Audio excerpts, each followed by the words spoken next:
बिस्मिल्लाहिर्रहमानिर्रहीम अस्सलामुअलैकुम वरहमतुल्लाहि वबरकातुहू। मैं अज़मत हुसैन उर्फ़ उज़मा अपने चैनल अज़मत उज़मा व्लॉग्स में खुशामदीद करती हूँ और बहुत ही अफ़सोस और बहुत ही दिल में दर्द के साथ ये व्लॉग अपना शुरू करना चाहती हूँ और आप सब से अपील करना चाहती हूँ कि अल्लाह के वास्ते दुआ में याद रखिए उन फ़िलिस्तीन भाई बहनों और बच्चों को कि उन सब को सब्र अता हो और उनकी क़ुरबानियों का अल्लाह उन्हें जल्द से जल्द सिला दे।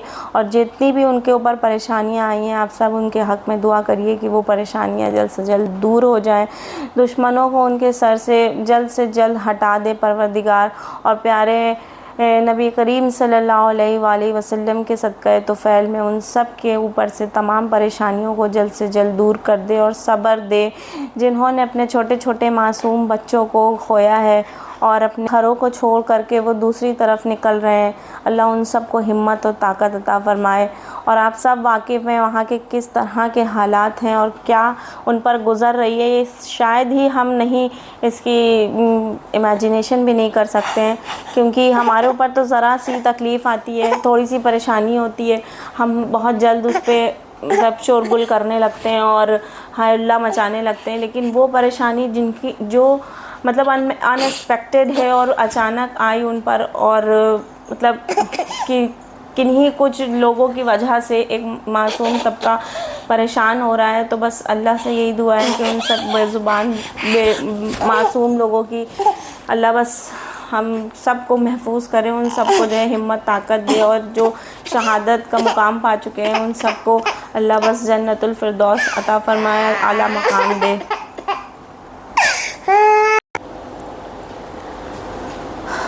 तो बस आप लोगों से भी यही दरख्वास्त है कि आप लोग सब मिलकर उनके हक़ में दुआ करिए और उनको बस जल्द से जल्द अल्लाह ताला सब्र दे और सुकून दे और उनको राहत दे उनकी तकलीफ़ पर। यही ज़िंदगी का उसूल है कि ज़िंदगी किसी के लिए भी नहीं रुकती है, तो बस उन लोगों को भी सब्र जल्द से जल्द मिल जाए। हालांकि ये कहना बहुत आसान है लेकिन करना बहुत मुश्किल है। जिन लोगों पर पड़ती है वही लोग जानते हैं इस दर्द का एहसास कब तक और किस तरह से रहता है। अल्लाह ताला, हम लोग बहुत खुश नसीब हैं जो हम लोगों को उस तरह की कभी भी परेशानी का सामना नहीं करना पड़ा और अल्लाह करे आगे भी ना करना पड़े, क्योंकि बहुत अज़ियतनाक ये परेशानियां हैं जिनका सामना वो हमारे भाई बहन और बच्चे कर रहे हैं। अल्लाह ताला उनको बस सब्र सब्र सब्र दे परवरदिगार, और जो शहादत का मुकाम पा चुके हैं उनको अल्लाह ताला आला मकाम अता फ़रमाए और ताला हम सबको हिफ्ज़ व अमान में रखे अपने। और इसी के साथ आज का मैं अपना व्लॉग शुरू करना चाहती हूँ। हालांकि बिल्कुल भी मन नहीं था, लेकिन एक थोड़ी थोड़ी क्लिप्स मैंने बना कर रखी थी। ये व्लॉग मैंने लगभग फ्राइडे शाम से स्टार्ट किया था और कई सारे काम किए सैटरडे संडे, क्योंकि जब होता नहीं है कि आपका मन कहीं अच्छा ना हो, बिल्कुल सब तरफ हालात बुरे चल रहे हो और मन बिल्कुल ख़राब हो, तो घर के कामों में मसरूफ़ियत निकाल लेना चाहिए। तो हम लोगों ने कुछ ऐसे ही घर के काम निकाले और जो आपके साथ शेयर करेंगे इंशाल्लाह। आप देखेंगे काफ़ी टाइम से हमारी वॉशिंग मशीन क्योंकि फुल ऑटोमेटेड है तो उसमें कई सारी डस्ट इकट्ठा हो गई थी, तो उसे भी साफ़ करना था और वो बताएंगे कि किस तरह से साफ़ किया जाए। और ज़्यादातर लोगों को पता ही होगा जिनके पास होगा, तो मैंने इसका फ़र्स्ट टाइम एक्सपीरियंस लिया तो आपके साथ शेयर करना चाहती हूँ।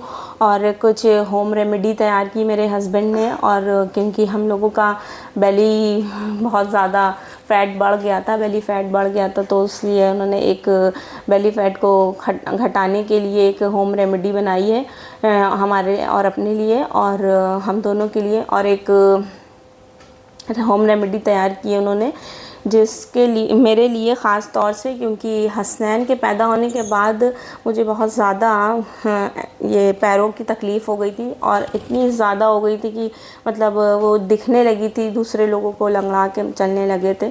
तो काफ़ी टाइम से मेरे हस्बैंड का हालांकि कैल्शियम की दवा वगैरह दे रहे हैं, लेकिन वही होता नहीं है कि वो उसका ज़्यादा असर नहीं हो पा रहा है, तो उन्होंने घरेलू नुस्खा एक निकाला है और हमें दिया है कि इसको ट्राई करें और इंशाल्लाह असर भी देखने को मिलेगा। क्योंकि ये इसका फुली तो नहीं हम कहेंगे, मेरे हस्बैंड ने इसमें कुछ इनोवेशन किया है, लेकिन इसका आधा अधूरा हम लोग मेरी अम्मी हमें दे चुकी है जब शरीन मेरी पैदा हुई थी। काफ़ी लोग भी जानते होंगे कि गोंद, मखाने और पिस्ता, अखरोट, बादाम, ये सारी चीज़ मिलाकर हम लोग वो रवे वाले लड्डू बना के, पंजीरी बना के खाते हैं। तो ये जो है हमारे हस्बैंड ने पंजीरी टाइप बनाया है और उसे दूध में, गर्म दूध में खौला करके पीना है रोज़ डेली 2 चम्मच सुबह शाम आप ले सकते हैं अगर आपको ज़्यादा तकलीफ़ है तो। वो कुछ किया है और आज मंडे सुबह तक के उन्होंने मेरी काफ़ी हेल्प करी। तो बस यही कुछ क्लिप्स हैं जो आपके साथ शेयर करने चाहती हूँ। और बस लेकिन मेरी फिर भी यही अपील रहेगी कि दुआओं में याद रखिए उन सब भाई बहनों और बच्चों को। तो ये स्टार्ट करते हैं हम फ्राइडे की शाम से। और आप देख सकते हैं कि हमारी बेटी ने काफ़ी हद तक के सबको एंटरटेन किया। बाकायदा पर्स कहने लगी अम्मा पर्स टांगेंगे और दुपट्टा पहनने का आज इनको कई दिन से शौक़ लग रहा है कि अम्मा दुपट्टा ओढ़ेंगे हम सर से। और एक इनके अली भाई ने इन्हें चश्मा ला कर दे दिया तो सबको डांट रही हैं, ये सब कह रही हैं कहीं जाना है इन्हें। तो छोटे बच्चों को काफ़ी शौक़ होता है दुपट्टा और बैग वगैरह टांगने का और ये देखती हैं तो इन्हें भी शौक़ वैसे ही लग रहा है। और देख सकते हैं आप लोग कैसे ये मज़े ले रही हैं और सबको हंसाने की कोशिश कर रही हैं। तो अल्लाह ताला मेरी बेटी को महफूज रखे तमाम मुसीबतों से, आमीन। और ये देखिए, अस्सलाम वालेकुम बाजी, कैसी हैं आप? ये आई हैं छोटी बाजी सबसे मुलाकात करने, नानी से आई हैं मिलने, पर्स टांग के और चश्मा लगा के और दुपट्टा पहन के। पता नहीं ये क्या क्या बातें बता रही हैं सबको। अली को उठा रही हैं।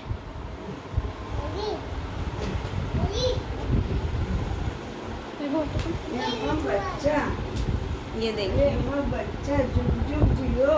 पता नहीं क्या सबको सबक सिखा रही हैं, पढ़ा रही हैं।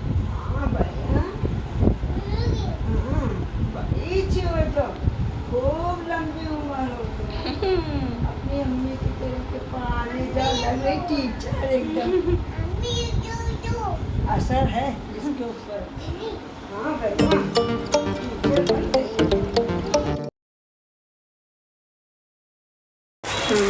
तो दोस्तों आज हम जो है अपनी वॉशिंग मशीन की सफाई करने जा रहे हैं।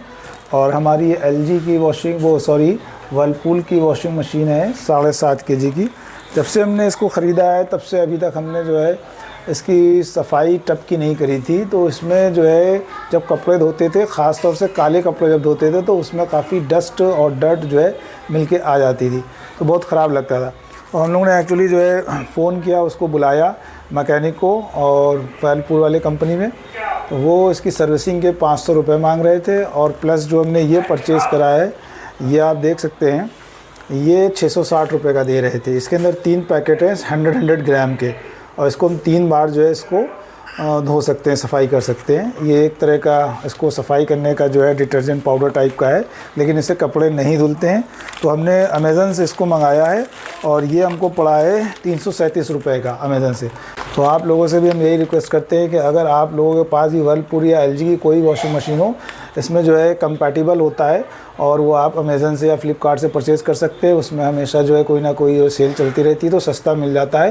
तो उनको बुला करके नहीं करना चाहिए। फिर भी जो मैकेनिक आया था वो साथ में कहने लगा कि आप ये भी परचेज़ करिए, ये भी परचेज़ करिए। तो मैंने 660 का ऐसे नहीं ख़रीदा, लेकिन हमने 350 रुपये का जो है वर्लपूल का जो है ये लिक्विड जो है यूज़ ले लिया है यूज़ करने के लिए। वैसे हम लोग लिक्विड ही यूज़ करते हैं, लेकिन वो एरियल वगैरह का यूज़ करते हैं। तो अब क्या हमने ये ले लिया और फिर वो एक्स्ट्रा उसने 150 रुपये हमसे लिए, यानी फाइनली वो 500 रुपये हमसे लेके ही गया। तो आप इससे बचे रहें, खामखा 500 रुपये खर्च ना करें। और वैसे इसका ये फ़ायदा होता है कि अगर हम इससे वॉश करते हैं अपने कपड़े तो मशीन अपने आप साफ़ होती रहती है, टब में गंदगी नहीं जमती है।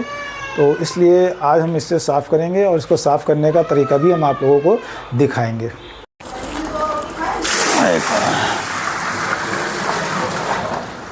तो इसको टब को वॉश करने के लिए हमें गर्म पानी की ज़रूरत पड़ती है, ठंडे पानी से इसको नहीं धोते हैं। तो इसका जो ठंडे पानी वाला कनेक्शन है इसको हमें बंद कर देना चाहिए। और इसका जो टेम्परेचर वाटर का होता है एक्चुअली 45 to 50 होना चाहिए और इस पूरे टब का 3/4 हमें भर देना चाहिए पानी से।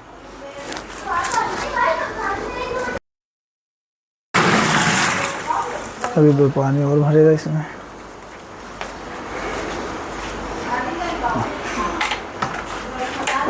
ज़्यादा रोशनी से तो दिखेगा ही नहीं पानी। अरे हिलता हो। 3/4 जो है फिल हो चुका है गर्म पानी से। और अगर आपके हमारे में क्योंकि हीटर नहीं है इसके अंदर तो हमने अलग से पानी भरा है, और अगर आपके मशीन में हीटर है तो आप उसी में गर्म कर सकते हैं, लेकिन इसको गर्म पानी में ही ये कारगर होता है। और अब हम जो है स्केल गौन को काटते हैं और इसमें पूरा डाल देते हैं इस तरह से, और बंद करके इसको अब हम इसकी जो है सेटिंग कर देते हैं। प्रोग्राम ऑन करते हैं, पावर ऑन करते हैं और इसको लगा देते हैं पी। ज़रा हटाइए इधर, तो पी प्रोग्राम है P11 जो कि होता है P12 P11 वॉश ओनली है और P12 एक्वा स्टोर। P11 तो ये P11 पे लगा देते हैं और स्टार्ट कर देते हैं। तो P11 पे लगाने का रीज़न इस पे ये था कि इसमें पानी जो है नहीं निकले, इस पानी का भी बाकी यूज़ होगा जितनी देर मशीन चलेगी। जैसे ये 34 मिनट्स बता रही है, 34 मिनट मशीन चलेगी और उसके बाद जो है तो ये हम 1-2 घंटा इसको सोकिंग के लिए छोड़ देंगे, ताकि जो और मैल है इसके अंदर, जो डस्ट या डर्ट है वो सब जो जमी हुई है अंदर, वो कट के ऊपर पानी में ऊपर चली आए। तो अभी हम 33 मिनट्स बाद आपको दिखाएंगे कि इसके अंदर कितनी गंदगी निकली है। और हम भी पहली बार ही देख रहे हैं क्योंकि हमें भी नहीं पता है, क्योंकि 2-2.5 साल हो गए हैं मशीन को यूज़ किए हुए, अभी तक हमने इसकी वॉशिंग नहीं करी थी।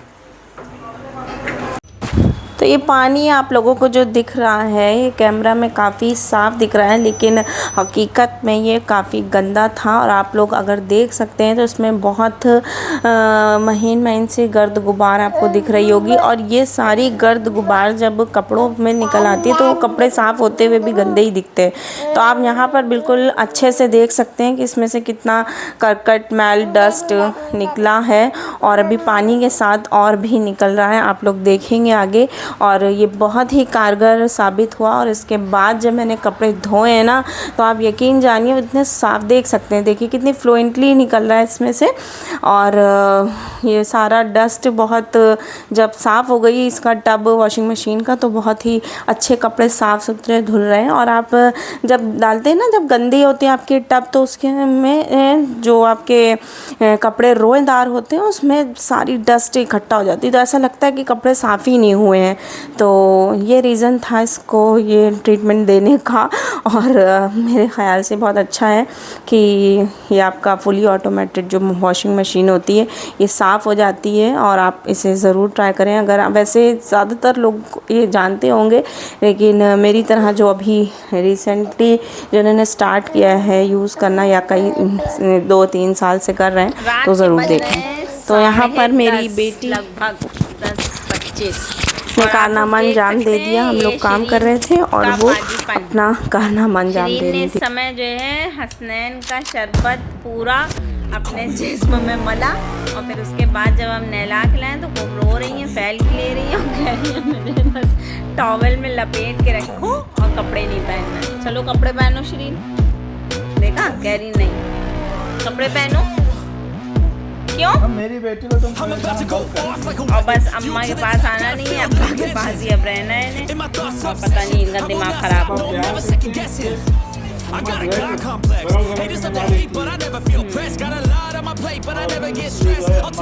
अम्मा से खाएंगे ये मार अभी, ये इतना डरी भी बैठी।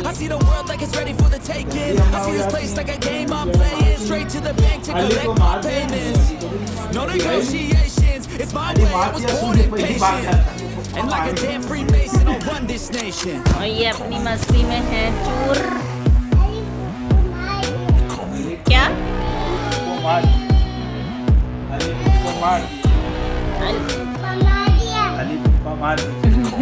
अली के पप्पा आप हैं तो आप मार दिए।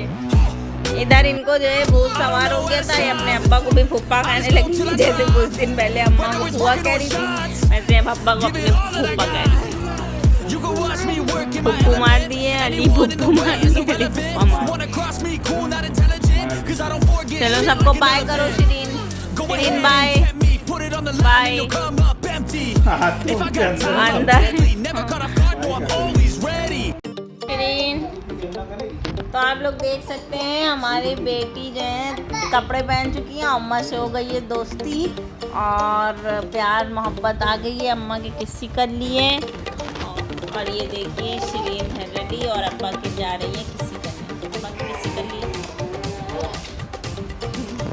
सही से करिए जाके। सलाम ऐसे कैसे हो रहा है? जाओ किस्सी कर लो अब्बा। सही से ऐसे नहीं करो, मुंह पे लो किस्सी। हाय करिए सबको, हाय सही से करिए हाय।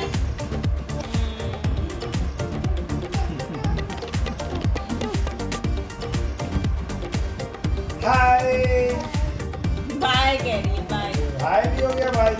रात का समय है और अब शिरीन जा रही है सोने। सोई सोई कैसे करती शिरीन? ऐसे सो जाती हो। सो जा, सो जा।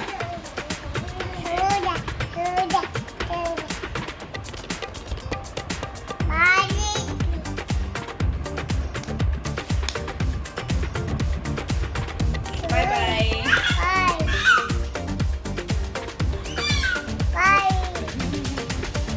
भाई को कैसे सुलाती है? भाई सो जा।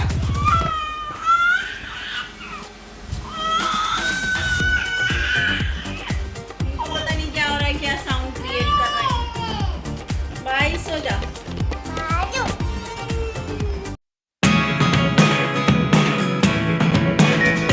आज मेरे हस्बैंड कुछ तैयारी कर रहे हैं। क्या कर रहे हैं आप? पेट की चर्बी कम करने का नुस्खा। पेट की चर्बी कम करने का नुस्खा। तो लगे हुए हैं इसमें हसनैन भी। ओखली में सर दे दिया है इन्होंने अपना। अम्मा भैया तुम लोग तो परेशान करे हुए हो, काम ही नहीं करने दोगे कोई। पेट की चर्बी कम करने के लिए क्या क्या इंग्रेडिएंट्स आपने यूज़ करें, आप हमें प्लीज़ बताइए। एक दालचीनी। कौन सी दालचीनी है ये? श्रीलंकन। श्रीलंकन दालचीनी है और जीरा ज़ीरा और लौंग। लौंग तीनों बराबर मात्रा में। तीनों बराबर मात्रा में लेनी है और उसे कूटना है, पाउडर बना लेना है। पाउडर बनाना है।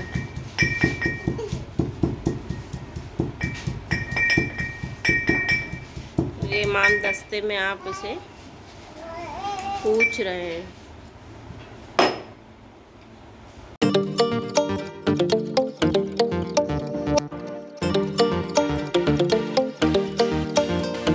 तो जैसा कि आपने देखा हमारे हस्बैंड बना रहे हैं मेरे लिए और अपने लिए एक शानदार remedy, home remedy. Home remedy. तो सुनते हैं इन्हीं की ज़ुबानी कि ये क्या है और किस लिए है और किस काम आएगी, बताइए। एक्चुअली ये होम रेमेडी जो है तो उन लोगों के लिए जिनके ऐसे घुटनों में दर्द होता है या एड़ी में दर्द होता है, यानी कैल्शियम की कमी हो जाती है, लुब्रिकेशन की कमी हो जाती है, तो ये बहुत ही बढ़िया होम रेमेडी है। इसके अंदर मखाना है और बादाम है, अखरोट है, तिल है, गोंद है और थोड़ी सी श्रीलंकन दालचीनी मिला करके इसको बनाया गया है।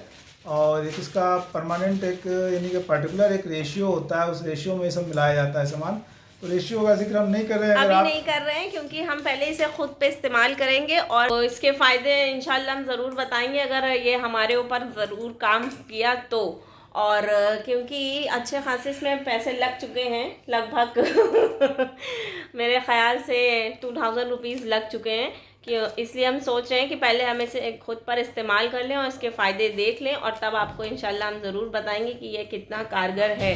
वैसे हमें उम्मीद है कि काफ़ी कारगर होगा क्योंकि इससे पहले भी हम इस चीज़ का इस्तेमाल कर चुके हैं, लेकिन इसमें थोड़ा सा आप चेंजेस हमारे हस्बैंड ने दिया है। क्यों दिया है और कैसे दिया आप यही बताएँगे।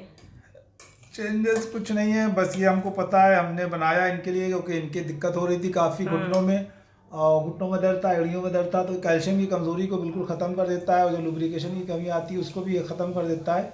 बढ़िया मतलब एक रेमेडी है और वैसे तो आजमाया हुआ है, लेकिन इनका दिल मुतमईन हो जाए खाने के बाद इसका रोज़ 1 चम्मच ले सकते हैं दूध के साथ मिश्री में डाल करके। वैसे हमारे ख्याल से ये जितने भी इसमें इंग्रेडिएंट्स लगे हुए हैं या आप लोग भी कई बार इस्तेमाल कर चुके होंगे, तो इसमें हमें लगता है कि बता ही देना चाहिए। नहीं, हम इसको बताएंगे बाद में इंशाल्लाह, ये खा लें, इत्मीनान हो जाए इनको। अगर 1 हफ्ता खाने के बाद इनको वाकई में अगर फ़ायदा होता है, तब इसके इंग्रेडिएंट और बताएंगे कि उसके अंदर क्या क्या चीज़ें होती हैं, किस तरह से ये काम करती है। इसलिए हम कह रहे हैं ना कि हमारी यूट्यूब फैमिली हम देखे तो उसको ये मतलब 100% श्योर हो जाए कि हाँ नहीं ये कारगर है।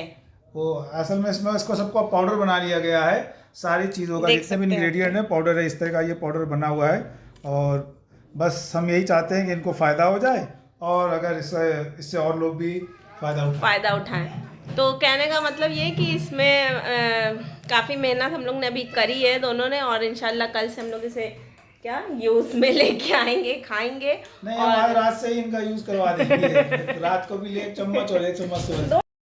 2 टाइम लेना है कि 1 टाइम लेना? अच्छा ये बताइए। लेना तो एक ही टाइम चाहिए। 1 चम्मच एडल्ट को और आधा चम्मच बच्चों को लेना चाहिए अगर दिक्कत होती है। लेकिन अगर ज़्यादा दिक्कत है तो आप सुबह शाम 2 चम्मच ले सकते हैं इसको। क्योंकि हमें बहुत ज़्यादा दिक्कत हो गई है जब से हमारे हसनैन पैदा हुए हैं, उसके बाद हमें फीवर आ गया था और पैरों में इतनी ज़्यादा तकलीफ़ हो गई है कि एड़ियाँ ज़मीन पर रखना मुहाल है। और ये देख भी रहे हैं काफ़ी टाइम से हम लंगड़ा के चलते हैं एकदम, मतलब पलथी मार के बैठते हैं तो खट से हम उठ के चल नहीं पाते हैं क्योंकि हमें बहुत ज़्यादा पेन होता है। जो पैर के पंजे और पिंडली में के बीच में जो जॉइंट होता है उसे क्या कहते हैं, ये यहाँ पर एंकल, हाँ एंकल पे यहाँ पर बहुत पेन होता है इतने हिस्से में, और ये एड़ी पर बहुत ज़्यादा होता है पेन। और अब ये पेन इतना ज़्यादा बढ़ गया है कि घुटने तक आ गया है। तो हमें लगता है, और मेरे जान पहचान में कई सारे ऐसे लोग हैं कि आफ्टर डिलीवरी उनको भी ये दिक्कत हुई है। असल में डॉक्टर के पास अगर आप ऑर्थोपेडिक के पास जाते हैं तो उसके पास एक ही इसका ट्रीटमेंट होता है, या तो कैल्शियम की गोली दे देता है और या 2-3 तरह की वो पेन किलर देता है। ये मेरा देखा हुआ है और आजमाया हुआ है, क्योंकि जब मैंने सारी जो है इस तरह से लोगों की दवा देखी है, ट्रीटमेंट घर में भी चला है हमारे पुराने, तो उसमें जब भी हम देखते थे वो सारे जो है अगर 4 दवा दी हैं तो उसके अंदर 3 पेन किलर होते थे। और वो पेन किलर आपके लिए बड़े दुश्मन है क्योंकि वो किडनी पे असर डालते हैं, किडनी को फेल करते हैं, और साथ ही साथ जो आपको नुकसान हो रहा होता है उस नुकसान को वो बढ़ा भी देते हैं। तो इसलिए पेन किलर तो लेना नहीं चाहिए। आप चलते रहेंगे, घुटने में दर्द होता रहेगा, घुटने घिसते रहेंगे, आप सोच रहेंगे बड़ा फ़ायदा है, वो फ़ायदा नहीं है, वो असल में बहुत बड़ा नुकसान होता है। तो इस तरह की देसी और होम रेमेडी में बिलीव करना चाहिए, और या फिर यूनानी दवाएं खानी चाहिए इसके लिए। तो बहरहाल हम लोग ये पेन किलर लेने में ज़्यादा यकीन नहीं रखते हैं, और हम लोगों को कई बार सर दर्द होता है, हम दोनों ही लोग पेन किलर नहीं लेते हैं। तो ये मैंने अपना और अपने हस्बैंड के लिए ये दूध तैयार कर लिया है, और ये बहुत ही लजीज है पीने में। मैंने अभी चख कर देखा है, यकीन जानिए बहुत ही टेस्टी है। तो जनाब बताइए आपको कैसा लग रहा है पी करके? बड़ी हंसी वाली बात करी इन्होंने। कैसा लग रहा है आपको टेस्ट में, मतलब कैसा लग रहा है पी कर? हमें बनाया हमने, हम ही से पूछ रही है कैसा लग रहा है। बनाया आपने क्या है? बेशक आपकी रेसिपी है, लेकिन इसको बनाने में मदद तो मैंने भी की है ना आपके साथ।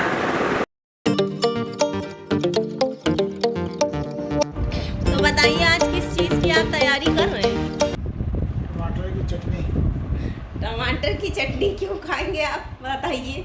सोयाबीन की बिरयानी के साथ और मटर पुलाव के साथ हम लोग जो है टमाटर की चटनी बनाते हैं, पकी हुई, और पिसी वाली नहीं, छौंक के बनाई जाती है, उसकी तैयारी चल रही है। तो जनाब की चटोरी ज़बान सोयाबीन की बिरयानी के साथ खाएंगे आप टमाटर की और प्याज की छौंक वाली चटनी। मेरा इसके बिरयानी नहीं उतरेगी सोयाबीन की, और इसीलिए हमने कहा ऐसा है आप ही काट लिए। तो ये नहीं लगा रहे, बच्चे चैन नहीं लगा रहे, और हम बना रहे हैं बिरयानी सोयाबीन की पुलाव। तो फ्रेंड्स ये हमारे बेटू साहब हमें बहुत ज़्यादा परेशान कर रहे हैं, देखिए इनका दिमाग बहुत ख़राब है और ये अम्मा को देख रहे हैं। तो अब हम वीडियो अपनी एंड करते हैं, और इसी के साथ मैं आपसे मिलती हूँ अपनी नई वीडियो में। अभी तक आपने चैनल सब्सक्राइब नहीं किया है तो प्लीज़ सब्सक्राइब कर लिए, दुआओं में याद रखिए, अपने लिए भी दुआ करते रहिए और हमारे लिए भी दुआ करते रहिए, और हमारे बच्चों को खातिर प्लीज़ हमारे चैनल को ज़्यादा सब्सक्राइब करिए और करवाइए। अल्लाह हाफिज़।